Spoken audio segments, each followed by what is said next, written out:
اللہ اکبر کبیرہ والحمد للہ کثیرہ وسبحان اللہ بکرۃ واصیلا الصلاۃ والسلام علی محمد رسول اللہ والسلام علی المرسلین والنبیین والحمد للہ رب العالمین۔ میرا آج کا خطبہ عنوان جو ہے وہ امر بالمعروف و نہی عن المنکر کے بارے میں ہے۔ اصل میں ہمارے تمام معلمین جتنے بھی ہیں، علامہ حضرات، مولانا حضرات اور جتنے عالم ہیں، انہوں نے قرآن کی اس آیت کا جو مطلب اور مفہوم واضح کیا ہے وہ اپنی جگہ پہ درست نہیں ہے۔ یہاں پہ اللہ نے یہ جو آیت نازل فرمائی، امر بالمعروف و نہی عن المنکر، یہ آیت حکم عام ہے، یہ حکم خاص نہیں ہے۔ جب حکم خاص ہوتی ہے تو پھر امر کا معنی جو ہوتا ہے وہ حکم دینے کا ہو جاتا ہے، اور جب یہ حکم عام ہوتا ہے تو امر کا جو معنی ہوتا ہے وہ کام کرنے کا ہو جاتا ہے۔ جس طرح موسیٰ علیہ السلام کی یہ دعا ہے، رب اشرح لی و صدری و یسر لی امری، کہ میرے کام کو آسان فرما دے میرے رب۔ تو یہاں امر جو ہے وہ کام کرنے کا ہے، حکم دینے کا نہیں ہے۔ پھر انہوں نے ایک روایت بیان کی، اور وہ روایت اپنی جگہ پہ مستند نہیں ہے، کہ جس وقت تم برائی کو دیکھو تو اس کو ہاتھ سے روکو، جب ہاتھ سے نہیں روک سکتے تو پھر زبان سے روکو، زبان سے نہیں روک سکتے تو پھر دل میں برا کہو اور وہ جگہ چھوڑ دو۔ ایسی کوئی روایت نہیں ہے، یہ تو تشدد کی باتیں کر رہے ہیں کہ پہلے ہاتھ سے کس طرح روکنے کا اختیار ہے۔ لہٰذا یہاں امر بالمعروف نہی عن المنکر کا جو اصل مفہوم ہے، جو قرآن نے واضح کیا ہے اور علماء نے اس کی ترجمانی غلط کی ہے، وہ اصل میں یہ ہے کہ نیکی کے کام کرو اور برے کاموں سے منع ہو جاؤ۔ یہ اللہ نے ہر بشر کو، ہر انسان کو، چاہے وہ مسلمین ہیں، مومنین ہیں، کہ چاہے وہ عام بشر ہیں، ہر ایک کے لیے یہ حکم عام ہے کہ دیکھو، نیکی کے کاموں کی طرف رغبت پیدا کرو اور برے کاموں سے خود کو منع کرو۔ پہلے اپنے آپ کے اوپر تو یہ قانون لاگو کرو۔ یہ کسی کے پاس کہاں سے اختیار آیا کہ وہ قاضی بن گیا؟ کہاں سے اختیار آیا کہ وہ مفتی بن گیا؟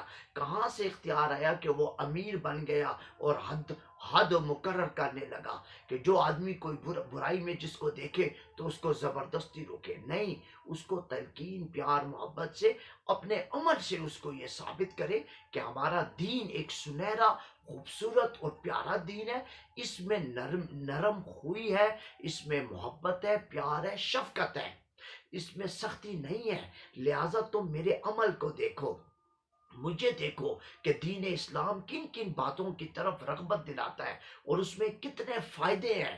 جس کام کی طرف بھی دین اسلام نے رغبت دلائی اس میں بہت زیادہ فائدے ہی فائدے ہیں، اور جن کاموں سے دین اسلام نے منع فرمایا اس میں بہت برائیاں ہیں، اس میں خرابیاں ہیں۔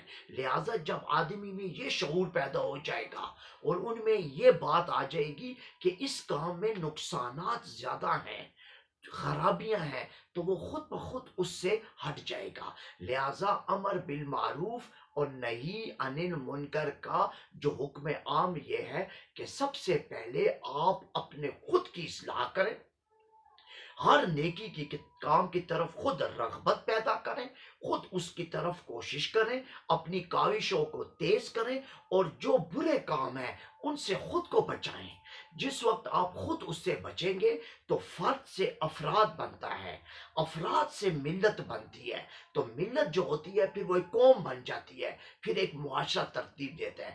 یہاں تو ہمیں قاضی بنانے کی ترغیب دی جا رہی ہے، یہاں تو ہمیں شروع سے امیر اور خلیفہ بنانے کی کوششیں کی جا رہی ہیں۔ یہ سوچ اور یہ فکر غلط ہے۔ جو ہمارے معلمین، ہمارے محترمین اور ہمارے علماء اور ملا نے ہمیں جو اس چیزوں میں ڈالا، تو آج یہ شدت اور تشدد کہاں سے پیدا ہو گیا؟ یہ دہشت گردی کہاں سے آ گئی؟ یہ انہی لوگوں کے پیدا کرنی چیزیں ہیں۔ دین اسلام کو اگر صحیح معنوں میں سمجھیں گے، اس کے اصل مفہوم کو جانیں گے، اس کی اصل اساس اور روح کو سمجھیں گے، تو آپ کو دین کے اندر ایک خوبصورتی نظر آئے گی۔ میں دعوے سے کہتا ہوں کہ یہی دین اسلام، یہی اسلام جو آدم علیہ السلام سے لے کے محمد رسول اللہ خاتم الانبیاء ختم المرسلین رحمت عالم صلی علیہ وبارک علیہم تک جو اسلام آیا، ہمیشہ شاندار، خوبصورت اور نکھرتا ہوا آیا۔ اس کے اندر نرمی ہے، پیار ہے، ایک دوسرے کو اپنی طرف بلانا ہے، سینے سے دوسرے کو نور منتقل کرنا ہے، نہ کہ ہمارے رویوں میں شدت ہو، تشدد ہو اور ہم دہشت گردی کی طرف جائیں۔ لہٰذا امر بالمعروف نہیں انل منکر کا جو اصل مفہوم یہ ہے کہ اس کا بنیادی یہ حکم عام ہے، اور اس حکم عام میں سب سے پہلے اپنی اصلاح کریں گے، اپنے اندر سے برائیوں کو ختم کریں گے اور نیکیوں کی طرف آئیں گے۔ اور وہ برائیاں کون سی ہیں وہ قرآن نے بیان کر دی، وہ نیکیاں کون سی ہیں وہ بھی قرآن نے بیان کر دی، کیونکہ جامع کتاب ہے، مستند کتاب ہے، مکمل قانون ہے، ضابطۂ حیات ہے، ضابطۂ زندگی ہے، ہر چیز اس میں موجود ہے، صرف سمجھنے کی دیر ہے۔ اگر آپ نے اس قرآن کو اٹھایا اور اس کو چومنے کے لیے، بالائے طاق رکھنے کے لیے، دلہن کے سر پہ رکھنے کے لیے نہیں، اور اس کو سینے سے لگانے کے لیے نہیں، وہ احترام تو اپنی جگہ، مگر اس پہ عمل کرنے کی بنیادی اللہ کا جو فرمان اور فرمودات ہے کہ اس پہ عمل کرو، نبی کی تعلیم ہے کہ اس پہ عمل کرو، قرآن خود تقاضا کرتا ہے کہ مجھے اپناؤ، مجھے اپنی زندگی میں ڈالو اور مجھے اختیار کرو۔ جب مجھے اختیار کرو گے تو زندگی سنور جائے گی۔ آج میں نے ایک چھوٹے سے پیرائے میں آپ کو ایک آیت سمجھا دی جو ہمارے علماء نے غلط فہمیاں پیدا کی ہوئی ہیں، معاشرے میں تباہی، بگاڑ اور گمراہی پیدا کر دی ہے۔